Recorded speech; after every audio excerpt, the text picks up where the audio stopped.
talk is patients that cannot go home, are very sick, are not ready to go home, still need more work to be done. So they would tend to be here longer than usual. Like other facilities, they would probably be there for 3-4 days, most a week. So they're usually here longer than that. So the thing that I like about it is we get to bond. I mean, we get to know these patients a lot more. So the continuity of care is great. Our family members get to spend as much time with their loved ones here at Windy Hill. And so because of that, our staff get to know the families very well. And we're so small that we can kind of be family oriented. And I really like that, because what I found is that the families are just as afraid as the patient. And they're feeling vulnerable. And so when we can offer them that listening ear, that pat on the shoulder, that hug to let them know we're here for them, they really value that. The people took great care of her, but I'd come in the mornings early and say, how did it go last night? Is everybody taking good care of you? Is everybody being nice to you? Oh yeah, oh yeah. You know, they come in and they ask me, do I want this and that? And you know, so the whole reason I was happy was because she was happy. So everybody, we started making friends. That's the way my mother was. She never met a stranger. So I would come in, after about a week, she said, you know, I need to do something with my hair. And so I brought her hairbrush and mirror and things like that up here. And she looked in the mirror for the first time and she's like, oh no. So she was a big makeup person. So I got her some makeup and brought that up here. And so every day for a while, I became a makeup artist, which was not good, but it was better than nothing, I guess. And she'd been there quite a while. And I walked in for the first time, introduced myself, and she looked at me, and she had a vent, and she was going, and I was like, well, I'm Amy, and you're so-and-so. And what she was trying to tell me, she wanted my lipstick.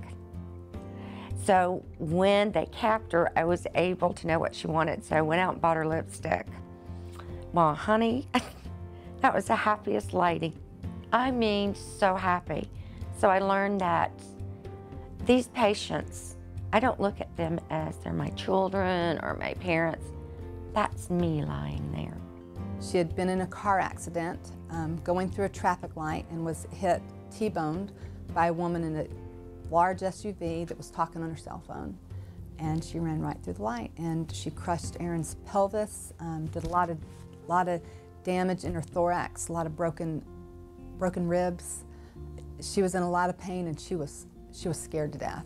They talked to me about what they were going to do every day, you know, made me feel comfortable and gave me a plan about these things, so that it wasn't just like a hospital. It was like a family taking care of you and just, you know, talking to you and letting you know the things that were going on, so that way you felt comfortable and knew what your recovery was going to be.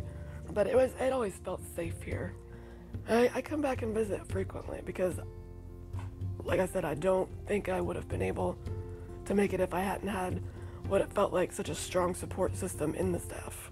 The staff here is great. I know all of the staff, I know the nurses, they are wonderful. And the good thing about it is you can go talk to them about anything, and they're there for you. Talk to them about the patients, if you're going through problems, they just there for you. Well, we do a big number of mastectomy patients that are coming in due to breast cancer, whether it's for a lumpectomy or breast biopsy, all the way through to a mastectomy with reconstruction. And a big number of those people are very tearful as they're rolling in, worried about what it's going to be like on the other side when surgery's over. Luann has been through this process herself, so she's a great resource as far as talking with the patients and easing some of their anxieties. It's an emotional time for them, and when I go in, it's an emotional time for me as well.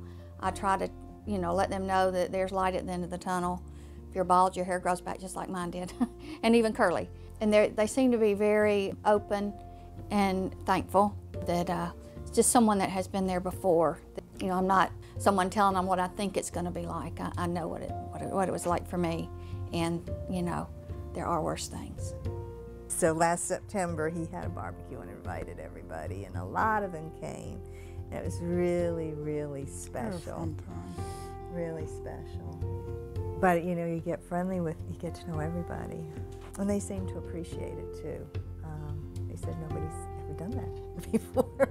So, and they had a big party the day he left. We were coming down in the elevator, and the hallway was just full of people. The motivation was a patient that we'd had here for a little over a year, and he was just a favorite of everybody.